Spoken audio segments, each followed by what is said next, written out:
నెల్లూరు జిల్లా సర్వేపల్లి నియోజకవర్గం తాటిపర్తి గ్రామ పొద్దలకూరు మండలంలో జరుగుతున్న అక్రమ మైకా మైనింగ్ ను ఖండిస్తూ దీక్ష చేస్తున్నారు. నెల్లూరు జిల్లా టీడీపీ నేత మాజీ మంత్రి శ్రీ సోమిరెడ్డి చంద్రమోహన్ రెడ్డికి మద్దతు తెలిపారు. జనసేన పార్టీ అధికార ప్రతినిధి శ్రీ వేములపాటి అజయ్ కుమార్. ఇవన్నీ కూడా చిక్కాయి.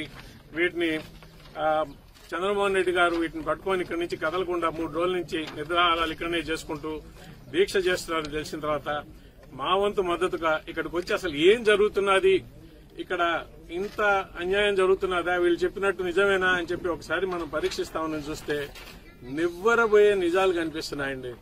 మనం ఏదో సినిమాలో కేజీఎఫ్ అని చెప్పి సినిమా కథలు విన్నాం కానీ కేజీఎఫ్ ని తలదన్నే కార్యక్రమాలు ఇక్కడ నడుస్తున్నాయి.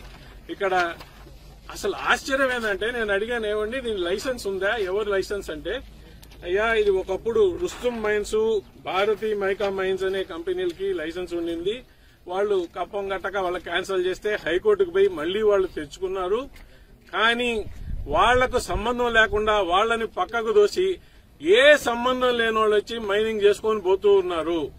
పక్కా ఇల్లీగలు.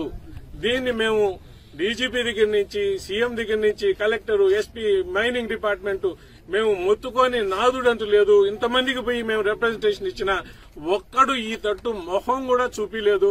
ఇంత అన్యాయం జరుగుతున్నదంటే అసలు వినడానికే ఆశ్చర్యకరంగా ఉన్న ఇటువంటి సంఘటన చూసి అయ్యో మన ఆంధ్రదేశం ఇంత దుర్గతి, ఇంత దుర్మార్గపు ప్రాజెక్టులు నడుస్తున్నదా, ఇదేంది, ఇది మామూలు దోపిడీ కాదు, ఇది యాంటీ నేషనల్ యాక్ట్ అని చెప్పాల్సి వస్తున్నది.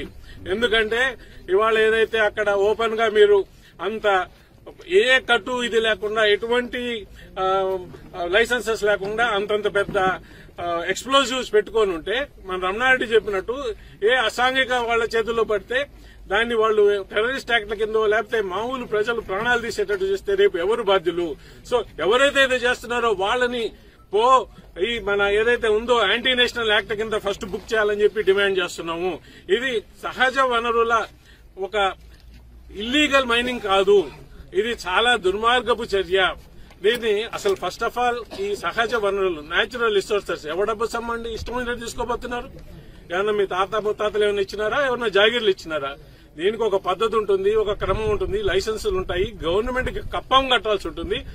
ఏమీ తీయకుండా ఈ బరిదవింపు ఏందో అర్థమే కావట్లేదు. మేము ఒక రాజ్యాంగపరమైన డెమోక్రటిక్ కంట్రీలో ఉంటున్నామా, లేకపోతే ఒక జాగీరు వాళ్ళు ఇష్టం వచ్చిన దీంట్లో ఉంటామా అని అర్థం కాని పరిస్థితుల్లో ఇవాళ ఇదైతే చూసినప్పుడు ఇదంతా తిరిగి చూస్తుంటే ఆశ్చర్యకరంగా ఉందండి.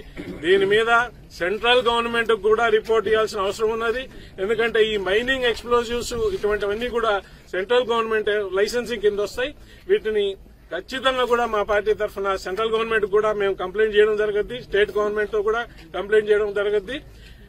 చంద్రమోహన్ రెడ్డి గారు ఏదైతే 3 రోజుల నుంచి దీని మీద నిరంతర పోరాటం చేస్తున్నారో దానికి మా సంపూర్ణ మద్దతు ప్రకటిస్తూ మేము కూడా ఇవాళ నుంచి మా సురేష్ నాయుడు గారు చంద్రమోహన్ రెడ్డితో 2 రోజుల నుంచి ఇక్కడనే ఉన్నారు, మా బొబ్బేపల్లి సురేష్ గారు.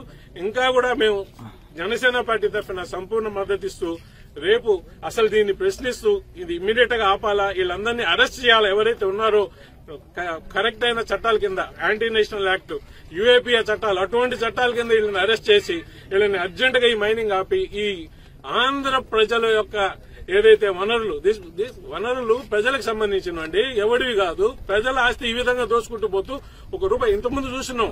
ఒక 100 టన్నులకి లైసెన్స్ ఉంటే 110, 120 తీసుకోపడు. అసలు లైసెన్స్ లేకుండా 1000 కోట్లు. ఇప్పుడు నేను అడిగాను ఎంత తీస్తుంటారండి ఏమండి, రోజుకి మినిమం 1000 టన్నులు, 2000 నుంచి 2000 టన్నులు. ఇవాళ దీని ధర ఎంత అండి? 40,000 నుంచి 50,000 రూపాయల టన్నులు. అంటే ఈ లెక్కను చూసుకుంటే ఇది ఒక్కటే కాదంట, ఇటువంటివి నెల్లూరు జిల్లాలో ఒక 10-12 మైళ్ళు ఆపరేట్ చేస్తున్నారంట, 50 మైళ్ళు ఆపరేట్ చేస్తున్నారంట. అంటే ఎన్ని వేల కోట్లు ఒక్క జిల్లా నుంచి దోపిడీ చేస్తున్నారో. ఇవాళ ఇసుక, మట్టి,